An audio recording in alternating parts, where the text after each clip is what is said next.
Nababasa kasi 55:8 ng Isayas, madalas ang point lang natin na kinukuha diyan, ako 'pag binabasa ko 'yan, yung sa isip. Mataas ang isip ng Diyos kaysa isip ng tao.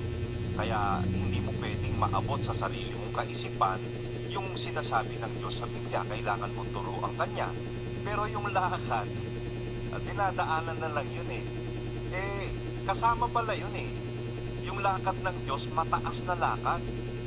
Hindi kagaya ng lakad ng tao. Ang difference pa nga, langit at lupa. Ang layo ng langit sa lupa, na wala ngang makasukat hanggang ngayon gaano kalayo yun, eh.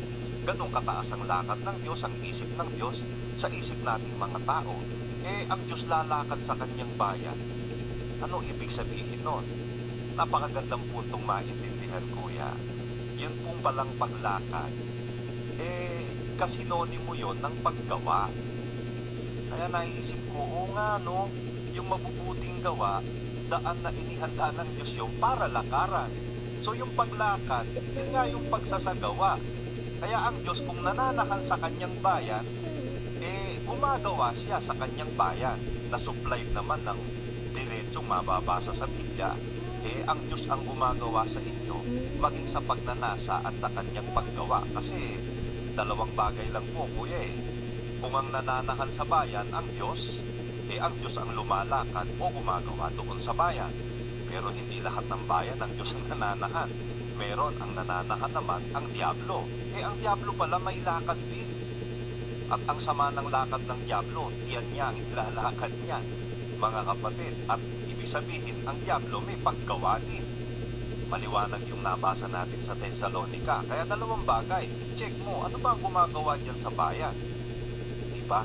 Diablo ba o ang Diyos? Pag ang Diyos ang gumagawa sa kanyang bayan, ang nagagawa ng bayan yung kalooban ng Diyos. Na pagka tiningnan mo nga po, kuya, yung pinag-uusapan po natin kagabi ba yun? O kagabi dito po sa amin, kuya.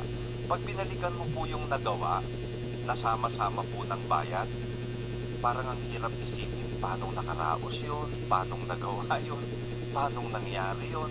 Tapos titingnan mo, sino-sino ba tayo na mga gumagawa, maliliit lang naman tayo, mahihirap lang naman tayo, kung tutuusin mo, pero yung nagagawa po, magugulat ka kung ano ang nangyari, anong resulta ng naging paggawa ng mga kapatid. At ang isa pa, tuloy-tuloy siya. Hindi po siya every 100 years nga lang po. Sabi nyo nga po, parang isus papakita mo lang every 100 years o tuwing birthday lang ni ganito, saka mo lang. Hindi. Consistent siyang ginagawa. So, meron talagang lumalakad na napakataas ng lakad. At bakit naiisip yun ng bayan? Di mo ordinarily maiisip yun, mga kapatid. Kaninong isip yun? Para maisip yung mga bagay na yon at para magawa yung mga bagay na yon.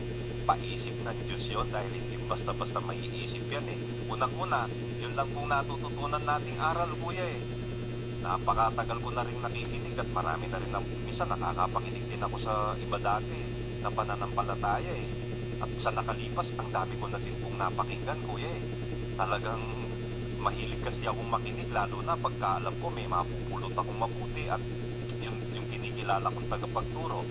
Pero sa ating pagsasama-sama, itong tuloy-tuloy na pagtuturo ng Diyos, kuya, hindi mo yan maiisip, kung hindi yan paisip ng Diyos.